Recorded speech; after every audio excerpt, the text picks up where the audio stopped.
I still remember the exact second the room went quiet. Music was playing, people were laughing, glasses were raised, and then my sister said it, "You're unwanted," not whispered, not as a joke. She said it clearly. For a moment I thought I misheard, but then I saw my mother cover her mouth, trying to hide her smile, and my father looked away, not angry, not shocked, just embarrassed.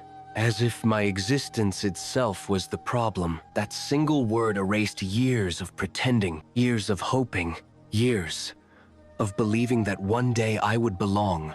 My name is Ethan Miller. I am 24 years old, and that night at my sister's wedding, my family made it clear I was never really part of them.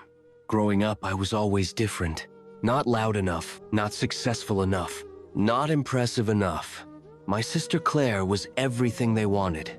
Confident, popular, beautiful. She made them proud without trying. He tried, God knows I tried.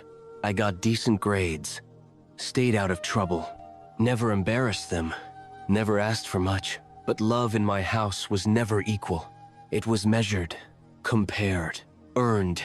At family dinners, my opinions were ignored. If I spoke too long, my father would interrupt. If I stayed quiet, my mother would ask why I was so awkward. "You should be more like your sister." They said it casually, as if it wasn't slowly breaking me. Still, I believed. I believed that if I stayed patient, if I stayed loyal, if I stayed respectful, one day, they would see me. Claire's wedding felt like that day. A final chance. A moment where family mattered more than comparison. At first, I wasn't even invited. Then a week before the wedding, my mother called. "People will ask where you are." She said, "Just come and don't cause problems." No apology, no warmth, just instructions. I bought a simple suit. Not expensive, but clean, pressed, respectable. I practiced smiling in the mirror, promised myself I would stay invisible, sit quietly, leave early. I didn't want attention. I just wanted peace. The ceremony was beautiful. White flowers, soft music, everyone smiling. Claire looked happy, radiant, intouchable. I stood near the back, out of the way, like I always had. During the reception, people gave speeches, talked about family, unity, love. Someone joked, "Family is everything." Claire laughed. Then, she looked at me. Well, not everyone belongs everywhere. People chuckled nervously. She could have stopped there, but she didn't. She tilted her head, smiled wider, and said, "Some people are just unwanted." I felt my chest tighten. My ears rang. I looked at my parents, waiting, hoping, praying. My mother laughed softly, covered her mouth like it was cute, like it was harmless. My father didn't say a word. That silence was louder than the insult. I felt exposed, small, ashamed. Not because of what she said, but because they agreed. I didn't argue, didn't cry, didn't defend myself. I walked out, past the lights, past the music, past the family that never wanted me. That night, something inside me broke.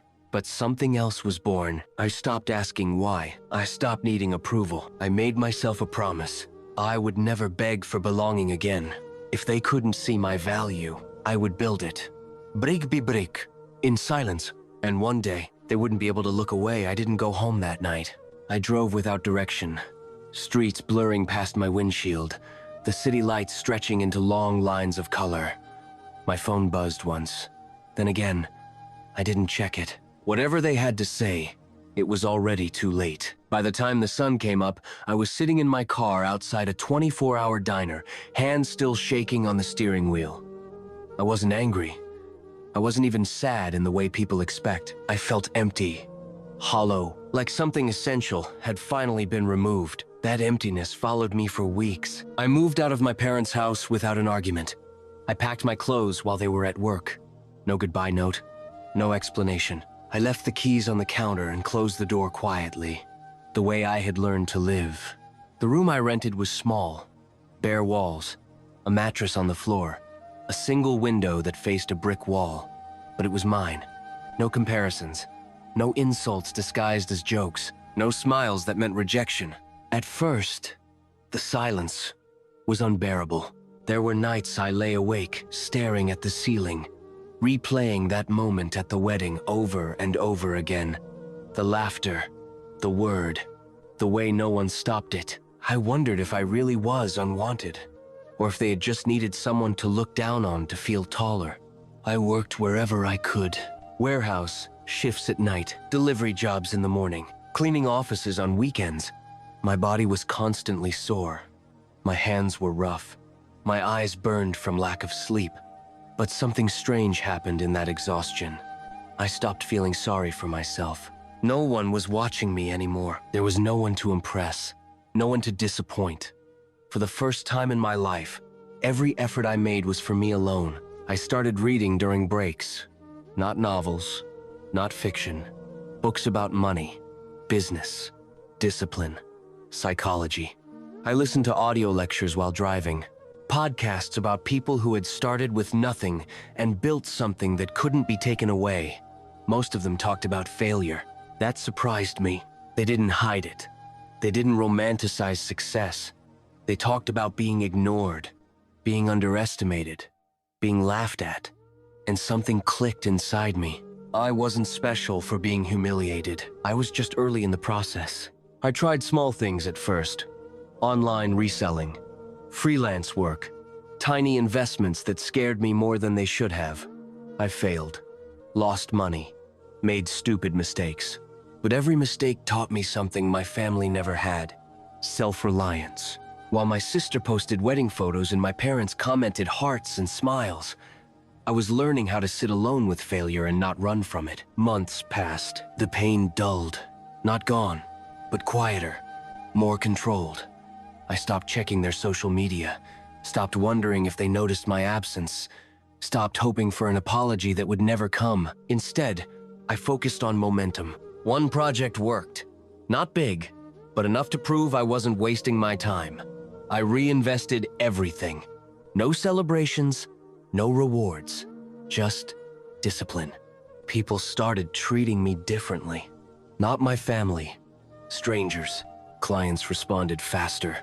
Partners listened longer. People who didn't know my past judged me only by my actions. And in their eyes, I wasn't unwanted. I was capable. That realization was addictive. I upgraded apartments, still modest, but cleaner, brighter. I bought better clothes, not to impress anyone, but because I wanted to look like the man I was becoming. There were setbacks, big ones. A deal fell through. A partner backed out. I lost months of work overnight.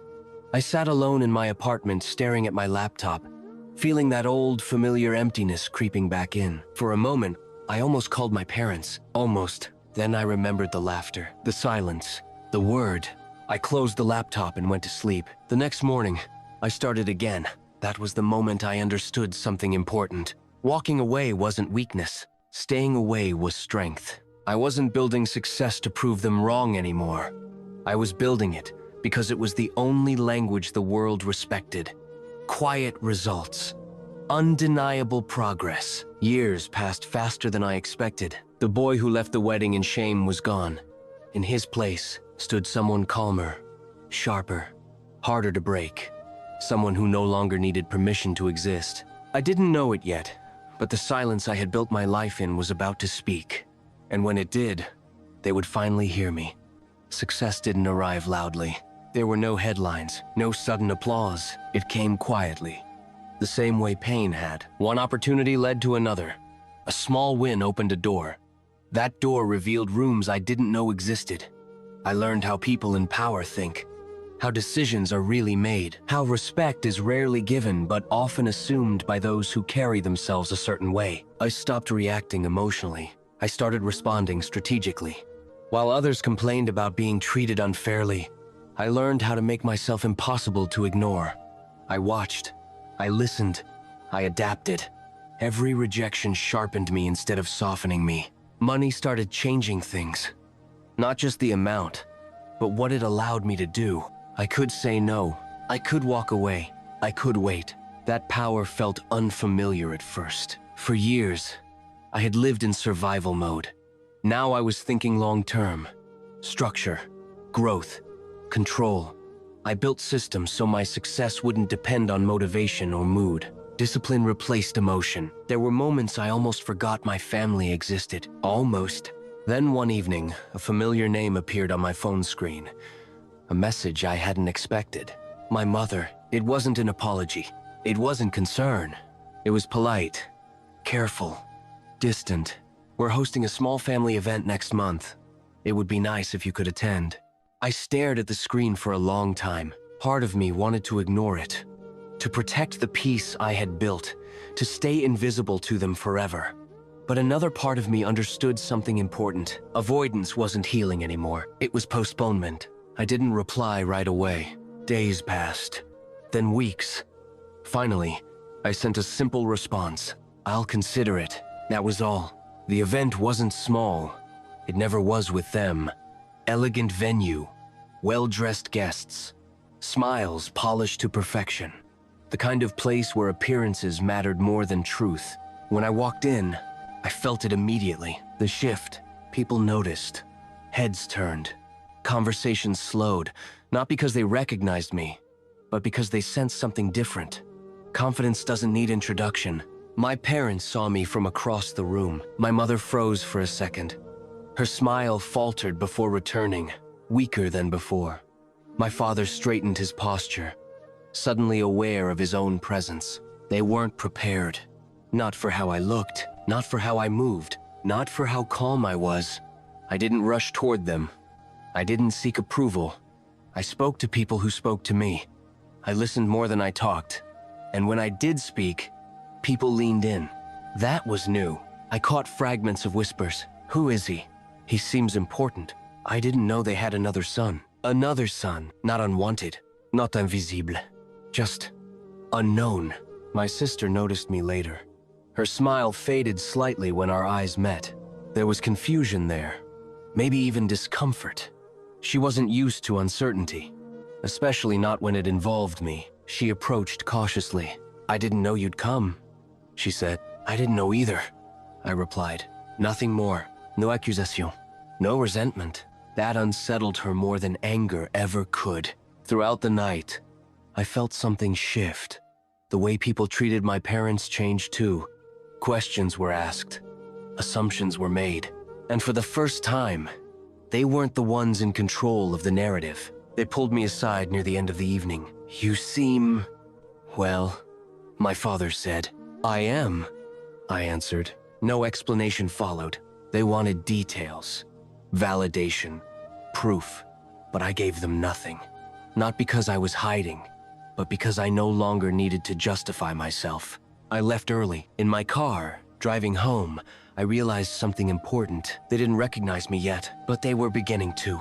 And recognition, once started, doesn't stop easily. That night, I reviewed my life not with anger, but clarity. The pain that once defined me had turned into precision. I wasn't chasing revenge anymore.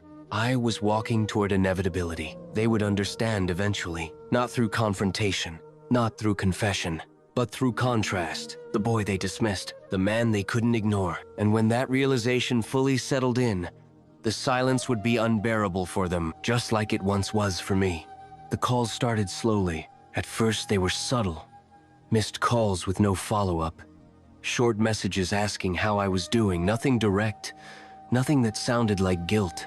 Just curiosity. I didn't rush to respond. When I finally did, my replies were calm, polite, and distant. The same tone they had used with me for years. And somehow, that unsettled them more than silence. They began inviting me again. Family dinners, small gatherings. Just us, they said. But I knew better. It was never just us. It was always an audience. I attended one, not to reconcile, not to confront, to observe. The house felt smaller than I remembered. Or maybe I had grown. The walls were the same, but the energy wasn't. The place that once made me feel insignificant now felt ordinary. They tried to impress me. My mother talked about renovations. My father mentioned people he knew. My sister spoke about her life, as if reading from a script. I listened. I nodded. I didn't compete. At some point, my father said something that revealed everything. You've changed, he said.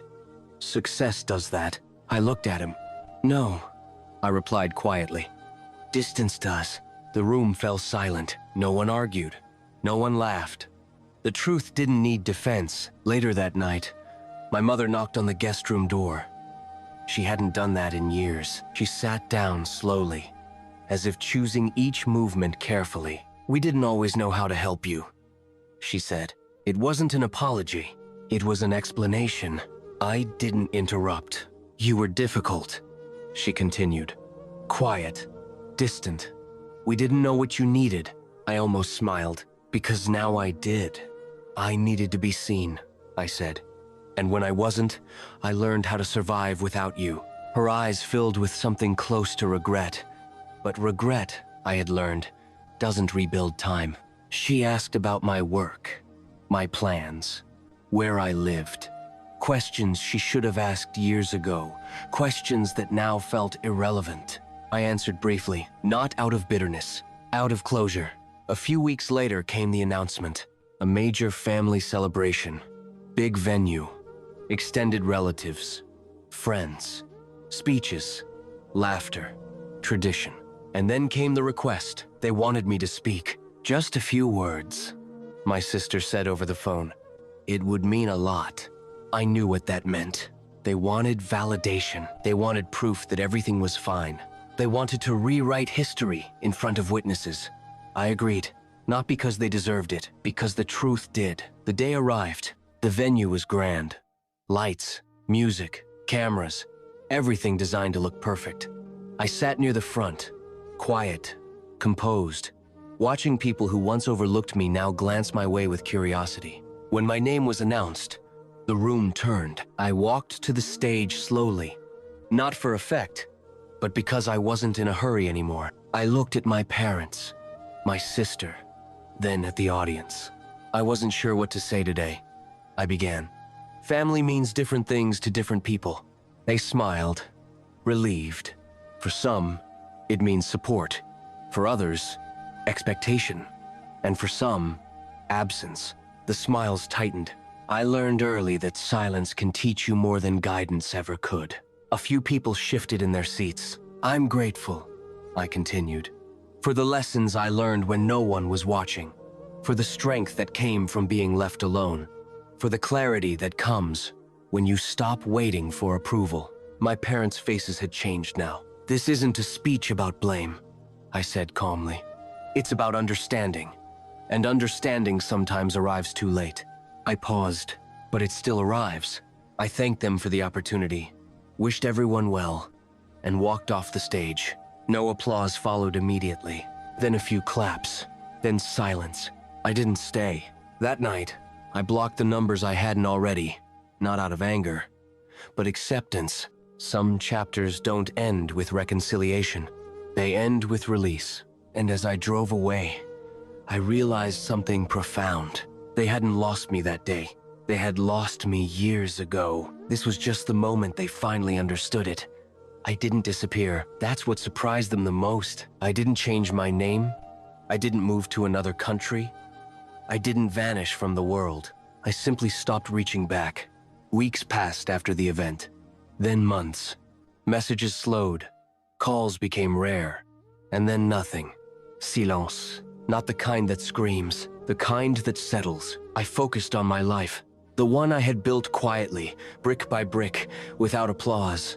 My mornings became structured, my nights peaceful. No emotional ambushes, no expectations to meet, no roles to perform. For the first time, I wasn't surviving. I was living. Occasionally, I heard things through distant relatives. My sister struggled. My parents argued more. Not because of me, but because the absence of a scapegoat forces people to face themselves. They tried once more. A handwritten letter.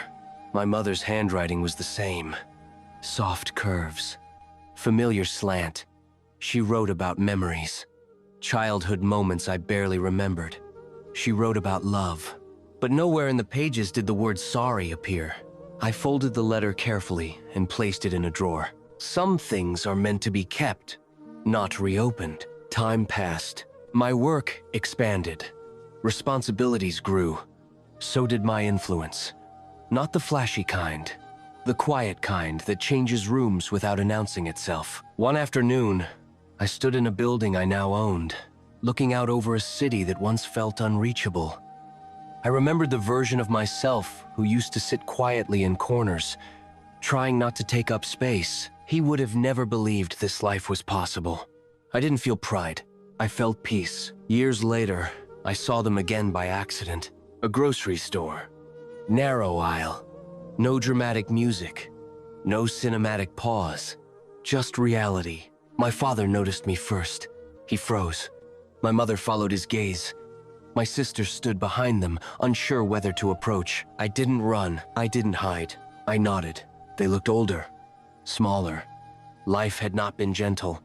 Or maybe it had simply stopped favoring them. My mother stepped forward. "We think about you," she said.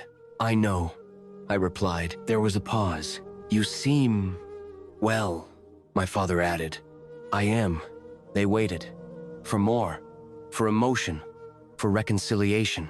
It didn't come, not because I was cold, but because I was complete. "I hope you're happy," my sister said quietly. "I am," I repeated, and then I walked away. Not dramatically. Not angrily. Just forward. Later that night, I sat alone on my balcony, city lights stretching endlessly below.